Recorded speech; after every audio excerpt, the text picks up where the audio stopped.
Jake Armstrong felt the weight of the badge more acutely than anyone else at Station 9. His father, a retired firefighter struggling with health issues, depended entirely on the pension fund. This personal stake made Jake's vigilance absolute. He was a rookie who saw the department not just as an emergency service, but as a financial compact, a promise of security for those who run into danger. Station 9 was led by Chief Hector Vance, a man whose reputation was carved into the very foundation of the city's heroism. Vance was untouchable, loved by the community, and feared by politicians. Jake, however, wasn't swayed by charisma. He was swayed by numbers. A mandatory, but widely ignored, internal finance seminar prompted Jake to look closely at the quarterly report for the Firefighters' Pension and Disability Fund. The official document spoke of growth, yet the raw data showed consistent, substantial losses labeled as high-risk portfolio investments. The deficit was colossal, well over $15 million in unaccounted losses over 4 years. Jake's data analysis background screamed anomaly. The majority of the questionable funds were routed through a single external entity, Phoenix Solutions, listed as an investment group specializing in municipal bonds. What struck Jake was the sheer volume of funds allocated, far exceeding standard risk tolerance for a pension. He tried searching for Phoenix Solutions online. The result was a virtual ghost, a placeholder website, a generic P.O. box in a neighboring state, and no registered directors or public filings. It was a classic shell corporation designed to mask illicit activities. When he brought the discrepancy up casually during lunch, the reaction was immediate and icy. "Stop reading the fine print, kid," warned Captain Marty Stone, his mentor, a woman known for her direct, no-nonsense attitude. "The chief controls the fund. He built it. You poke the chief, you don't just lose your job, you become the reason the fund gets investigated by the feds. Just do your job." Marty's fear was palpable, confirming Jake's terrifying suspicion: the corruption was protected from within. Marty's reaction didn't deter Jake, it crystallized his resolve. He understood that Vance's power didn't come from fear, but from a calculated system of loyalty and shared complicity. Vance ensured every veteran received small, consistent favors, a quiet promotion, extra vacation time, or a favorable shift rotation. This created an impenetrable wall of trust. Marty herself was skeptical not of the chief's goodness, but of Jake's ability to challenge him. "Vance gave me my mortgage, Jake. He secured the kid's college savings. He's untouchable because he takes care of the men who run into the fire," she argued late one night during cleanup. Jake pointed at the ledger. "He gives small favors while stealing the entire foundation, Marty. It's a calculated risk. If this pension collapses, your mortgage, your father's health care, all gone. He's leveraging our lives." Jake's argument hit home, touching the nerve of every firefighter's greatest fear: financial insecurity after years of sacrifice. Marty looked away, acknowledging the terrible truth but still paralyzed by fear and loyalty. Jake knew he couldn't rely on the digital trail, which was likely sanitized. He needed the physical evidence that Vance used to reconcile his own accounts. He recalled an old, rarely used office adjacent to the chief's, technically classified as the historical archives, protected by a heavy, traditional safe. During a pre-shift safety check, Jake noticed Vance using a specific sequence of motions when entering the archives, subtly pressing a hidden switch on the wall panel. It was an access code for a small, wall-mounted vault disguised as a ventilation grate. On a slow Tuesday afternoon, while the rest of the crew was out on a minor call, Jake seized the opportunity. Using a cheap thermal camera disguised as a phone, he confirmed the heat signatures around the wall panel. He realized the code wasn't complex, it was based on the original fire station designation number, a detail only a lifelong veteran would trust as secure. With a calculated risk, he bypassed the electronic lock using a magnet and gently pulled the grate aside. Inside the hidden wall vault, Jake found precisely what he sought: a heavy, leather-bound ledger marked Private, Portfolio B. It was Vance's true accounting book. The book didn't show infrastructure reallocation. It showed transfers to 3 different offshore accounts in the chief's name, disguised as payments to Phoenix Solutions. Jake realized $15 million wasn't just lost, it was a deliberate, continuous stream of theft over 4 years. The book meticulously tracked the money. Jake used his phone camera, a high-resolution model capable of capturing microscopic details, to photograph every single page, focusing on dates, amounts, and most critically, Vance's handwritten notes detailing meetings with council member Alex Reynolds. Reynolds, a key figure on the city council's finance committee, was the political shield for the entire operation. This wasn't just internal fraud, it was a conspiracy reaching into the heart of city governance. Jake realized the moment he stepped out of that room, he would become a direct threat to the city's political elite. Later that week, Chief Vance called an unscheduled department meeting. He appeared somber, his voice filled with gravity. "Men," he announced, "due to recent volatile market conditions, we've had to make a difficult operational sacrifice. Effective immediately, the pension fund will not match contributions for new hires for the next year. It's temporary." He looked directly at Jake. "It's necessary to secure the long-term health of the fund." Vance was using the lie to punish the newest members, making them feel like burdens. It was a clear warning: speak up, and you cost the rookies their future. The veterans, whose benefits remained untouched, nodded grimly, reinforcing the division. After the meeting, Vance summoned Jake to his office. "You're a bright kid, Armstrong," Vance said, his tone chillingly smooth. "But you need to understand that the fire department is a family. We protect our own. If you start looking outside the family for answers, the family will close ranks. Do you understand?" Jake simply met his gaze, his face emotionless. "I understand the cost of loyalty, Chief. And the cost of betrayal." Jake knew he needed an ally with tenure, but more importantly, an ally who knew the political landscape. He cornered Marty late that night. He didn't argue this time, he simply showed her the photos of the ledger. He pointed to the column detailing the money stolen, $15,387,000. Then he showed her the handwritten note, Reynolds meeting, secure final payout before Q for audit. Marty's face went white. She wasn't just looking at theft, she was looking at the imminent collapse of the entire fund. Her fear turned instantly into cold, calculated rage. "Reynolds," she hissed.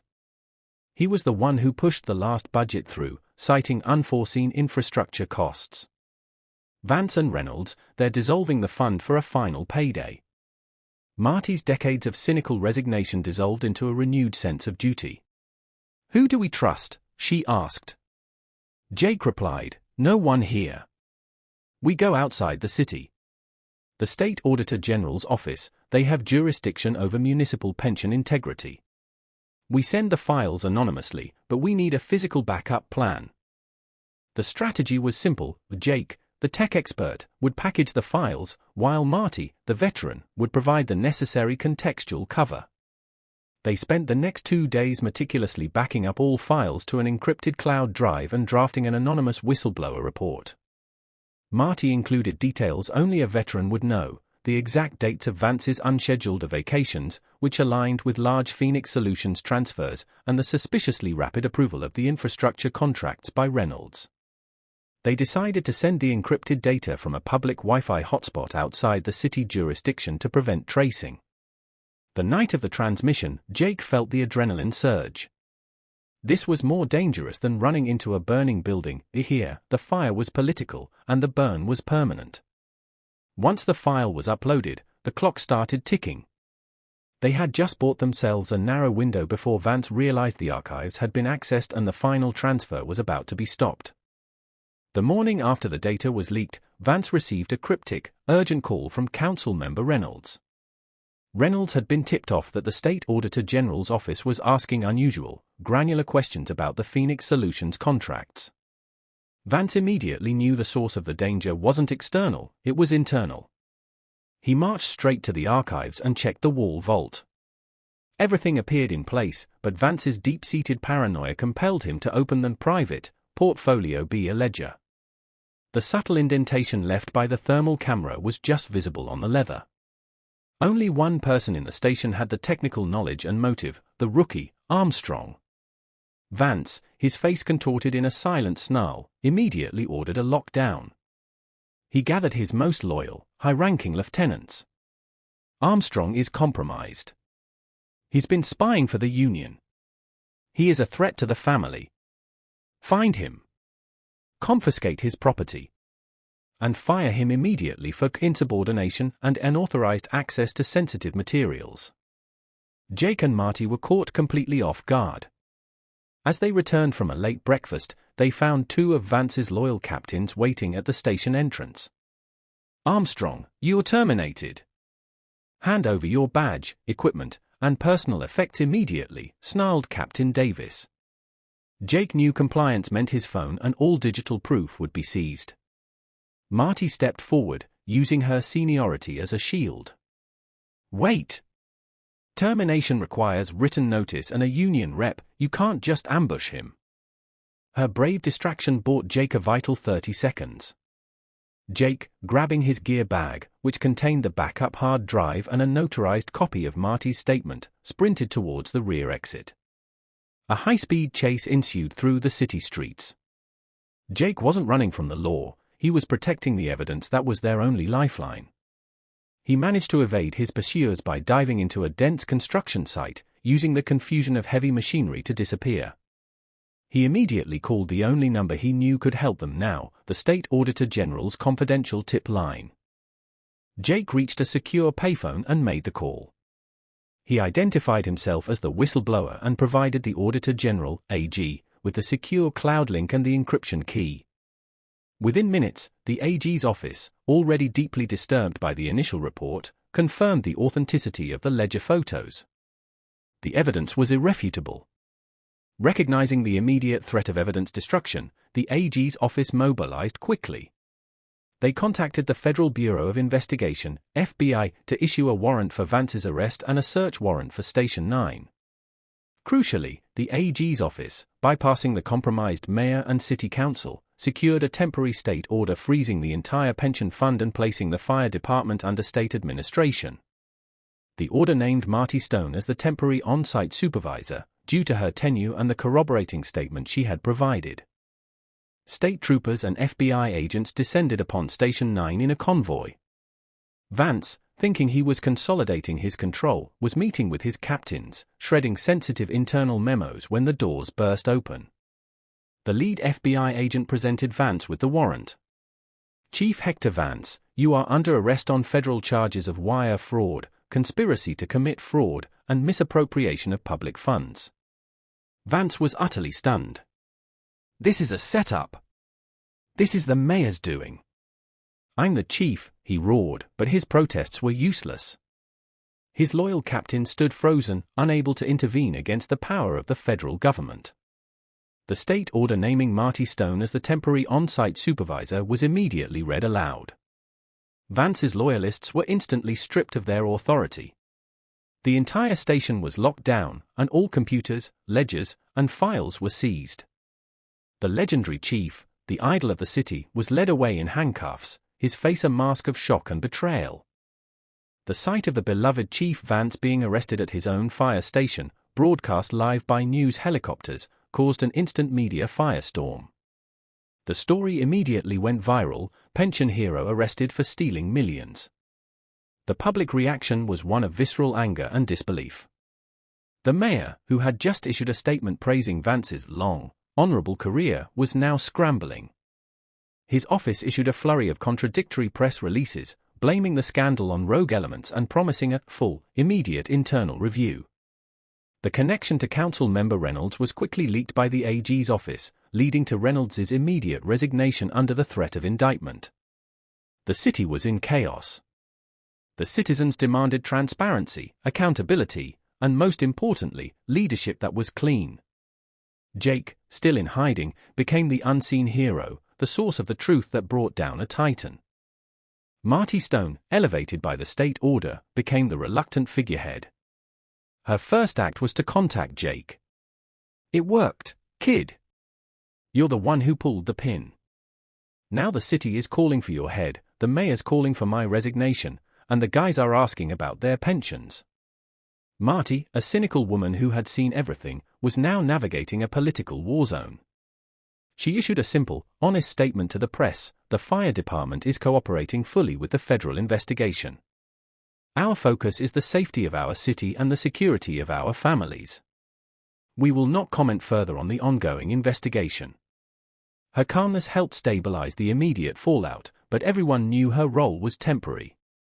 The mayor and city council needed a permanent solution, a complete reset that would erase the memory of Vance. The mayor faced an impossible dilemma. Appointing a high-ranking veteran would look like protecting the old guard. Appointing a politician would be met with outrage. He needed a symbol of purity, someone completely untainted by the Vance regime. His legal team suggested that whistleblower. He was young, lacked political connections, and was, critically, an outsider who had exposed the corruption. The mayor saw the opportunity for an unprecedented public relations coup. He could not only clean the slate but also present himself as the champion of the little guy.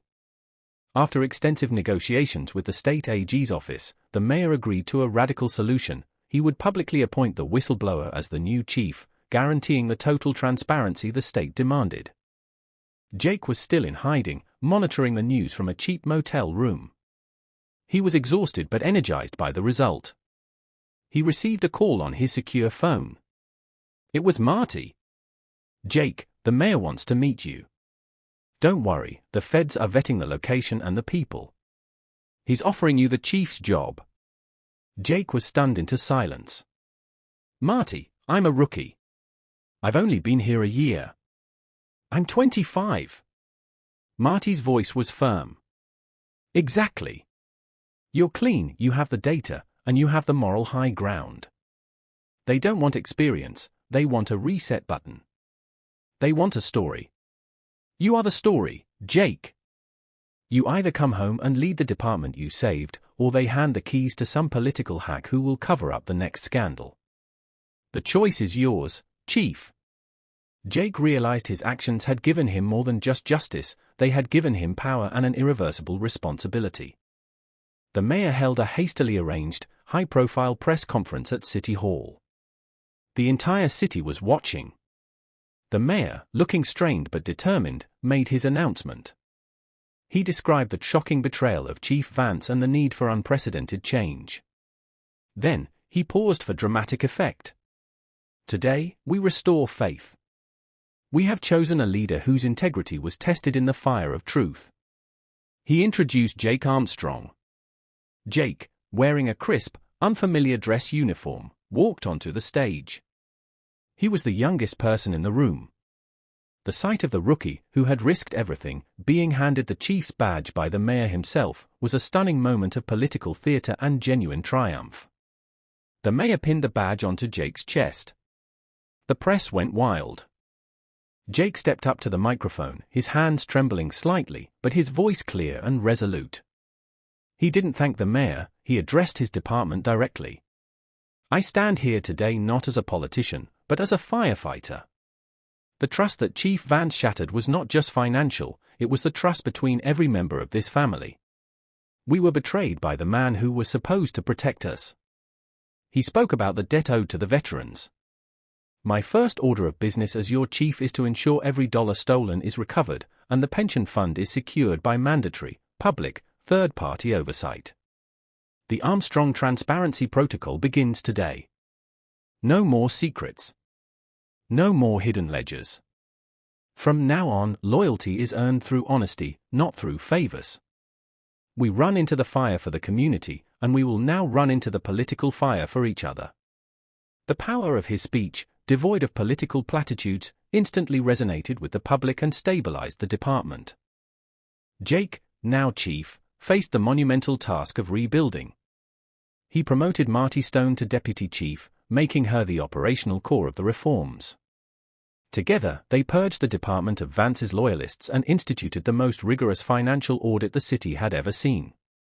The initial backlash from the veterans, who felt a rookie had no place leading them, quickly subsided as Jake demonstrated his absolute mastery of both finance and fire protocols.